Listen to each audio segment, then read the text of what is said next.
Okay, so kwentuhan session ulit tayo, 10, 17, 23. So for today, tatlong charts lang i-discuss natin. So hopefully ma-enjoy nyo or kahit pa paano meron kayong matutunan. Tapos gagawin din natin ito interesting kahit pa paano. So meron tayong mga konting inputs. Anyway, so ito si Home. Ito na yung first chart natin. And at the same time, last time na natin siya i-feature dahil since for long term naman to. So si Home, ganun pa rin. No? Nasa isang malaking range siya. 1.88 yung pinaka-resistance, 1.50 yung pinaka-support.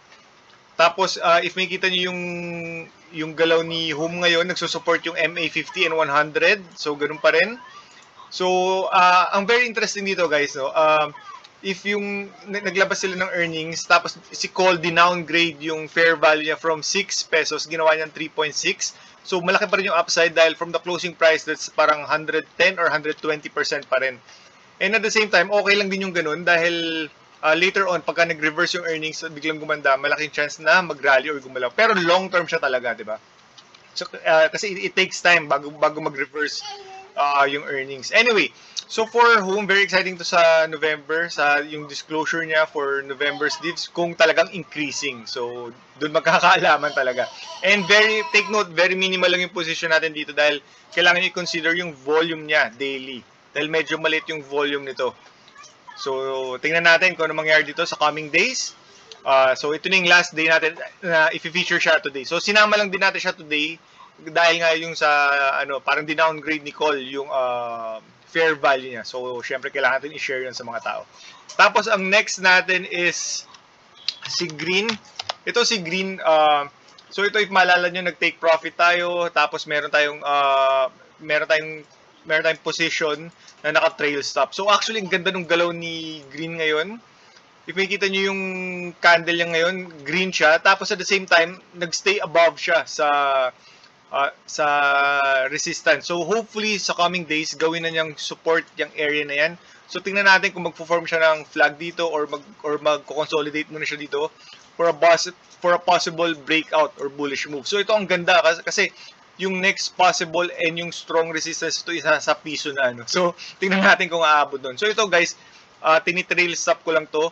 At ito medyo maluwag yung trail stop ko dito. Actually, kanina muntik na ako ma-hit pero buti hindi na-hit. So, wala. Hinood lang natin. So, if maalala nyo, yung style natin is parang robot tayo. Pagka open yung market, wala na tayong iniisip.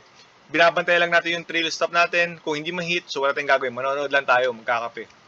And then parang and enjoy the ride. So si Green hindi na hit. So yun. So let's see. So hopefully sa coming days magstay above siya dito sa previous resistance. So sana gawin na niyang support yan for a possible breakout later on. So tingnan natin sa coming days kung magiging malakas siya. Tapos yung last chart natin si dito. Ito guys, take note nyo lang si dito, if mapapansin niyo, ito applicable to sa lahat ng chart pag may gumagalaw na stock, kunwari kay Dennis Uy, pwede nyo bantayan yung mga iba niyang stocks kasi tendency nun gagalaw din yun. So, if mapapansin nyo yung mga iba, diba, yung Gatchalian or yung, kunwari, Ayala, so nangyayari yun. So, take note na lang yun. So, pwede rin mangyari yun. Katulad ngayon, diba, si dito nagrarally siya, gumagalaw siya. At the same time, si PHR, yung mga iba niyang stocks, diba, gumagalaw din. So, yun.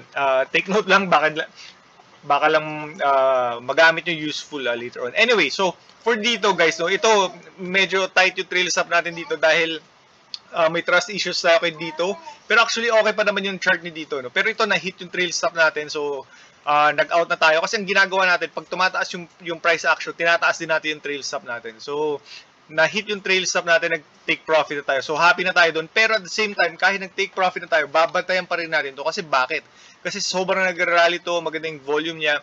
And saka medyo maingat tayo dito kasi may trust issues tayo dito. And at the same time, meron siyang bearish divergence. Pero at the same time, if titingnan niyo yung candle today, pangit yung candle talaga today. Take profit candle to. So sobrang pangit yung candle na to. Pero it doesn't mean na wala ng play. So ito, babantayan pa rin natin ito sa coming days. So tingnan natin if if magdadalawang day pullback siya or 3 days pullback for a possible breakout or continuation move, pwede 'yon, 'di ba? Or pwede rin naman na mag-flag to dito for a possible continuation move.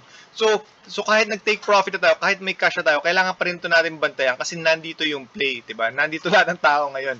And at the same time, ang magiging interesting dito, guys, is itong area na to. If itong previous support na naging resistance is if gagawin niyang support to sa coming days. So, tingnan natin, no? And at the same time, kahit butasin niya ulit to, or kahit mag-okay siya ulit and hindi niya gawing support to, may possible play pa rin yan. So kailangan natin bantayan. Tingnan natin kung magkakaroon ng pattern or magbibigay siya ng entry. And, so yun, no? So umiyak na yung anak ko. So, sorry, ika-cut short natin yung kwentuhan session ngayon. Ay, sakit ito pala, last na, no? Kahit umiyak yung anak natin.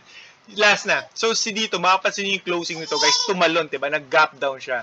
So, tapos ang daming sell, 'di ba? Hindi ka na makaka-sell. So, if hindi ka familiar dun sa projected close and open, dapat alamin niyo 'yun. Para pag nakita niyo na kanwari yung projected close is kanwari na-hit yung trail stop niyo, pwede niyo i-post or i-sell yung lahat ng hawak ng shares lower than the projected closing price para may hit kayo lahat sa closing. So pag na-hit kayo sa closing, hindi kayo masasama doon sa pila. Like kanina, ang daming gusto lumabas, 'di ba? Hindi na sila makalabas. So pwede niyo isama 'yun sa style niyo, like sa yung projected opening, projected closing para ma-hit kayo kaagad. Hindi na kayo sumasama sa mga pila. Anyway, so that's our kwentuhan session for today.